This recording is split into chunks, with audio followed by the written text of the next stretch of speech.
Good day mga ka-agri. Ngayon po ay ika-second day nila ngayon.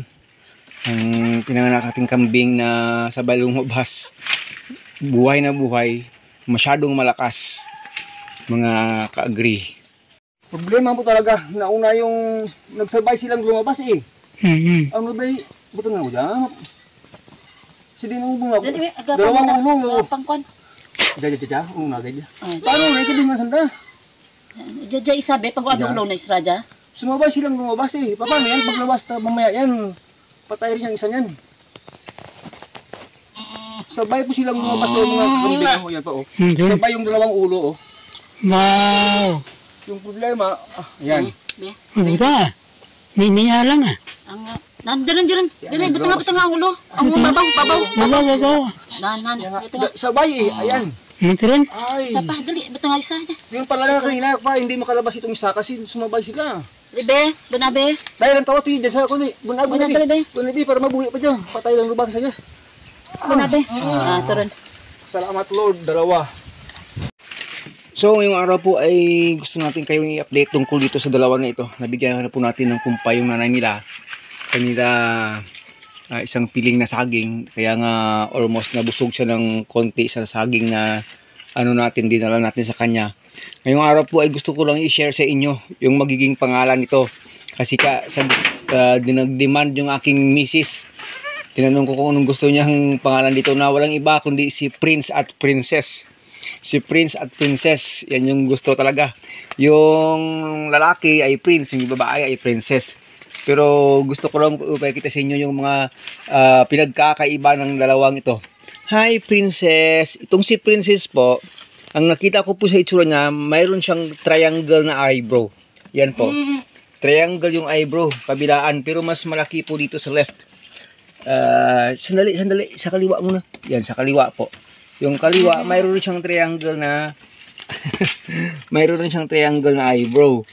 Pero sa kanan, malaki yung eyebrow niyang triangle. Nako, masyadong maamong eh. Paakit-akit po dito sa akin yan eh.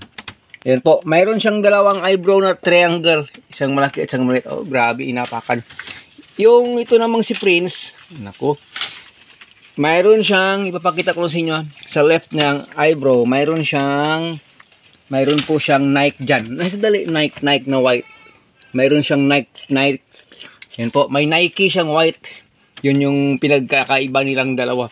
At saka yung isa pang pinagkakaiba nilang dalawa ay masyadong malakas dumede yung lalaki. Almost twice yung lakas niyang dumede kaysa kay Princess. Ganyan po kalakas si Prince dumede sa nanay nila. Kaya kanina ay kinuha ko muna siya para makadili ng puspusan nitong si Princess. Kasi dire-diretso siyang nagdidi. Alos isang oras. Pinapabayaan lang ng nanay. Pero kanina na wala pang laman yung tiyan ng nanay. Naku, nakakaawa yung nanay. Walang-wala. Grabe. Naibsan talaga. Said na said. Pero yan po, a couple of hours pa lang yan po. Kasi kahapon ng hapon ay nagbigay na tayo dito ng dahon ng malunggay. Medyo maraming dahon ng malunggay. Yan po, gustong-gusto talaga ito himasin. No? Pag hinihimas mo, pati yung pagkakain nyo, hindi niya diretso. Ito po si Toyota Black and White. Upgraded siya ng konti. Pero yung anak niya talagang upgraded na yan. Kasi F3 na yung tatay nila na si Doro. Kaya pati tenga nila kahit hindi ganun kahaba at saka kalaki. Pero laylay na talaga. Gaya na rin ng tatay nila. Ayun oh, yun sa kabila oh. Tawag doon. Si Prince, nag-relax na. Kasi puspusan kaninang didi niyan eh. Buti na lang. Para makapag, ano naman si Princess. Makapag-didi naman siya ng medyo matagal-tagal. Yan. So yun po, update lang po ito.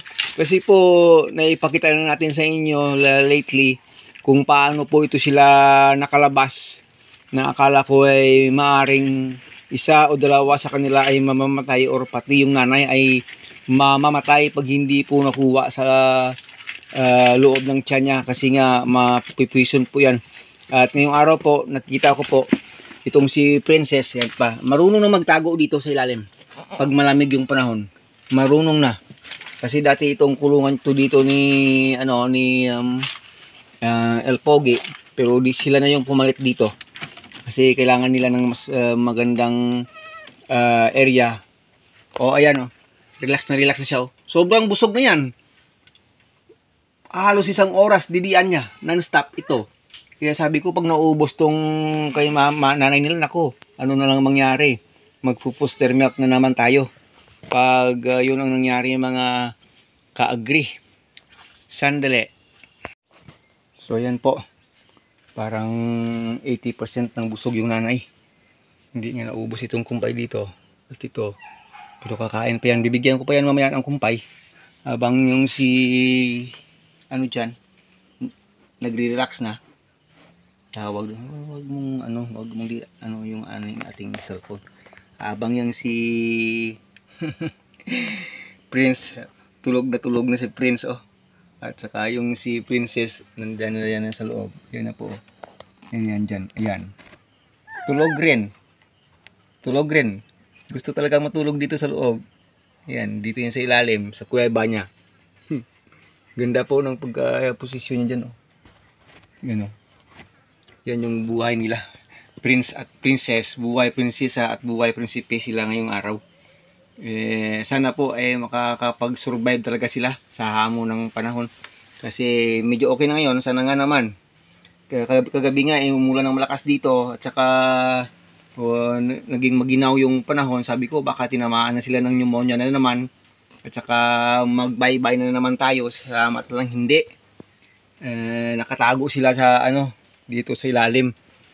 Napakalaking tulong po talaga mga ka-agree pag bagong panganak yung kambing natin. At malagyan natin sila talaga ng dito oh. Kahit karton-karton lang. Yung iba dyan kikita natin po, box po yung ginagawa nila. Parang incubator. Yung iba naman po ay kahit ano na lang. Basta po hindi talaga makapag ng diretsahan yung hangin sa kanila. Kasi yan yung ayaw talaga ng mga kambing. Lalo po ng mga batang kambing. Kasi mahina po yung lungs. Very, tawag doon. Very, kasi yung lungs ng mga kambing, very weak compare sa ibang mga animals. Kaya sila ay talagang nangangailangan ng silong pag umulan. Kahit mabasa, okay lang. Basta ma-dry po sila early. Pero yung mga batang kambing talagang dapat talaga maingatan eh. Yung ating mother kambing dito nakikinig lang sa vlogging natin. Ay nako, napakaango na rin ito oh. Mabait po ito si Toyota Black and White. Kaya nga minsan naawa ako sa kanya eh. Kaninang umaga ng pagdating ko dito naawa ako sa kanya kasi wala pang laman yung tiyan. Grabe nang dumede itong isa, grabe. Hindi niya tinatantanan yung nanay pag hindi nabubusog. Pero ngayon medyo busog sila. Salamat naman. At saka yung nanay ay nakakain na. Parang nag-stop na nga kasi 80% busog na. At least mayroon siyang pang sa mga anak niya. Matransfer sa gatas yan, may panglaban siya sa mga anak niya pag grabe nakalakas talaga sa didian. Sabi ko nga, pag hindi talaga makakaya ng nanay, magpo-foster milk talaga tayo. If ever na kailangan talaga. Kasi mababansot po yan sila pag kulang sa gatas na naman. Problema talaga yan. Kasi ito ang nanay niya kasi hindi pa ito talagang mataas yung pag-upgraded. Mataas pa yung dugo niya sa native kaya nga medyo mahina sa gatas. Hindi kaya ng ibang mga kambing na malalaki yung mga other nila, maraming gatas, walang problema sa kanilang baby kahit na dalawa pa. Pag magtatlo yung anak, mas problema yun pag nag-triplets, pag mahina yung gatas ng kanilang nanay. Ba't nag-stop kumain? Marami pa yan dito Ayan bigyan kita mamaya bago. Ito ito. Yan. Ipil-ipil. Gusto mo yan eh. Nakikinig sa vlogging ko eh. Sabi ba't hindi iba yung boses ng boss? Ba't hindi na siya Bisaya? Ba't nagtatagalog na yan? Ito pati dahon ng saging. Gusto niyan eh. Ayan. Kasi kanina, isang piling na ng saging na ibigay ko sa kanya. Ayan. Nabusog na siya ng 80%. Di okay na. Ang aga pa lang naman po, 10 AM in the morning pa lang. Marami pa tayong kumpay doon sa kabila. Sige, kain ka lang ng kain. Para mabalikan yung mga nawala mong strength kahapon. Pinainom ko na po siya ng tubig na mayroong dextrose powder at saka vitamins po. Para po manumbalik yung kanyang lakas. Hindi na po tayo nag-DCM sa kanya o nag-vitamin B. Kasi nga more on native siya, malakas po sila. Ito na lang yung dalawa yung pinag-iisipan ko kung mag-aayon din ako. Kasi nga yung isa nating kambing na si El Pogi lumabas, masyadong mataba, hindi na ako nag-ayon sa kanya. 8 days old siya ngayon, napakaliksi na. Sumusunod na sa nanay kahit saan pumunta. Basta walang ulan. Pinasasama ko na siya, buong araw na siya kahapon kasama ng nanay niya. Basta lang po walang ulan. Pag umulan po, hanapin mo talaga sa range kung saan siya. Kasi napakabata pa po niya. 8 days old pa lang. Ito sila, hindi pwedeng lumabas muna ngayon. Medyo siguro abot ng mga 1 week or 4 days to 1 week. Pwede na po yan pag malakas na po talaga sila. At maganda po yung panahon at saka dry po yung mga damo at saka lupa. Walang problema pag ganun yung situation. Pero pag medyo basa, ay huwag muna. Papalakasin muna yung kanilang mga resistensya. Yun po, maraming salamat. Hanggang dito na lang po siguro. Nag-update po tayo sa inyo yung araw nang ipinanganak na sabay sa lumabas yung ulo, si Prince at Princess. Thank you so much.